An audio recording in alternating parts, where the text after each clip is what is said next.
ভয়ঙ্কর আস্তানা ভাঙল বিজিবি, বেঁচে ফিরল ৮৪ ভুক্তভোগী। দেশের সীমান্ত সুরক্ষা আর মানব পাচার প্রতিরোধে বর্ডার গার্ড বাংলাদেশ বিজিবি সবসময় অগ্রণী ভূমিকা পালন করে আসছে।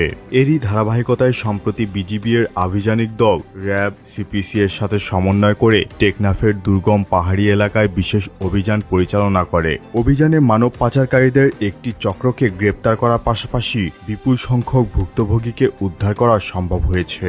গত ২০ সেপ্টেম্বর ২০২৫ তারিখ সন্ধ্যা ১৮ ঘটিকা থেকে ২১ সেপ্টেম্বর ২০২৫ তারিখ রাত ২০ ঘটিকা পর্যন্ত টানা ২৬ ঘণ্টা টেকনাফ উপজেলার কচ্ছপিয়া, বড়ডিল এবং রাজারছড়া, করাচি, গোড়ামারা পাহাড় এলাকায় বিজিবি ৯, র্যাব ১৫ এবং সিপিসি ১-এর যৌথ দল অভিযান পরিচালনা করে। এ সময় তারা অস্ত্রসহ ৩ জন মানব পাচারকারীকে গ্রেপ্তার করতে সক্ষম হয়। এছাড়াও অভিযানে মানব পাচারের শিকার হয়ে বিপদগ্রস্ত অবস্থায় থাকা মোট ৮৪ জন ভুক্তভোগীকে উদ্ধার করা হয়। এর মধ্যে ১৮ জন বাংলাদেশি নাগরিক, ৬৩ জন মিয়ানমারের। তাদের নিরাপদ আশ্রয়ে ফিরিয়ে আনা হয়েছে।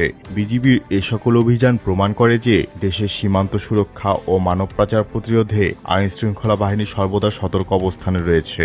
সীমান্তবর্তী দুর্গম পাহাড়ি এলাকায় ঝুঁকি নিয়েও বিজিবি সদস্যরা যে সাহসিকতা ও পেশাদারিত্বের পরিচয় দিয়েছেন তা নিঃসন্দেহে প্রশংসনীয়। একই সাথে এই অভিযান বিজিবির মানবিক ও জনকল্যাণমূলক ভূমিকাকেও সামনে নিয়ে এসেছে।